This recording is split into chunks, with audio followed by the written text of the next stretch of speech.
अभी आप सुन रहे हैं सुमन मलंगिया एंटरटेनमेंट को। डीजे सुमन मलंगिया।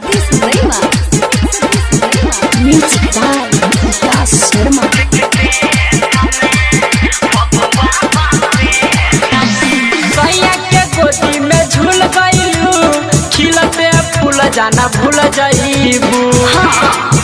डीजे सुमन दीवाना। भैया के गोदी में झूल गईलू, खिलते फूल जाना भूल जाइबू।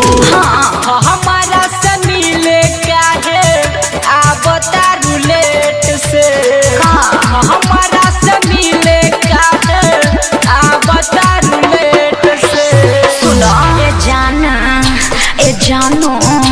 ए जानो तोहरे नाम राखब जवान बबुआ पेट में, आ तोहरे नाम राखब जवान बबुआ पेट में।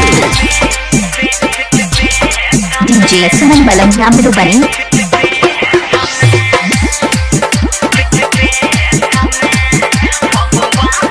डीजे सुमन दीवाना मलंगिया। डीजे सुमित सतीश रैमा।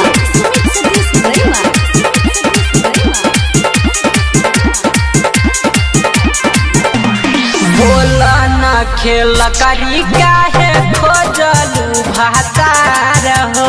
तोहरा खातिर अभियो दिल में कोमल नइखे प्यार हो, अरे विश्वास करो। बोला न खेल करी काहे खोजलू भातार हो। तोहरा खातिर अभियो दिल में कोमल नइखे प्यार हो। याद करो पहले वाला बतिया हो, कैसे कटता रहे रतिया हो। हमारा से मिले जाना अब तो रहलू खेत में। ए जानो तोहरे नाम राखब जवान बबुआ पेट में, आ तोहरे नाम राखब जवान बबुआ पेट में। डीजे सुमन दीवाना। खाए अजीपुर गांव मलंगिया। डीजे सुमित सतीश रैमा।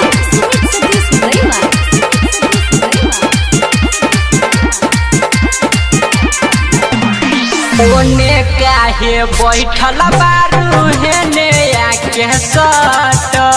देरी होई तो मारी सजनवा जनी हमके रोक, अरे छोड़ो न। ओने काहे बैठल बारू हेने आके सट। देरी होई तो मारी सजनवा जनी हमके रोक। करन ऐसे जीत हो, छुए दनय अपन चीज हो। याद कर पहिले बेर में भइल रहे सेट हो। ए जानू तोहरे नाम राखब जवान बबुआ पेट में, आ तोहरे नाम राखब जवान बबुआ पेट में।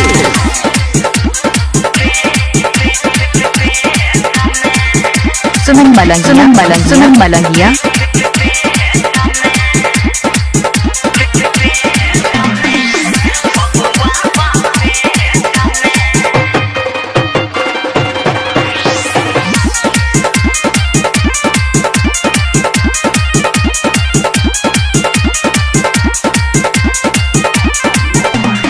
सुनयंतरा रमन जी के तू काहे बनैले भतार हो। नैहर आइब तो फेरू बिन लाल देहबो है प्यार हो, अरे विश्वास करो। याद कर रमेश किशन संगे रहे तोर जोगार हो। नैहर आइब तो फेरू बिन लाल देहबो है प्यार हो। कोनो तारू सत भतारी हो, नैहर के रहू छिहतारी हो। याद कर चुमा लेने रही पहले भेट में। ए जानो तोहरे नाम राखब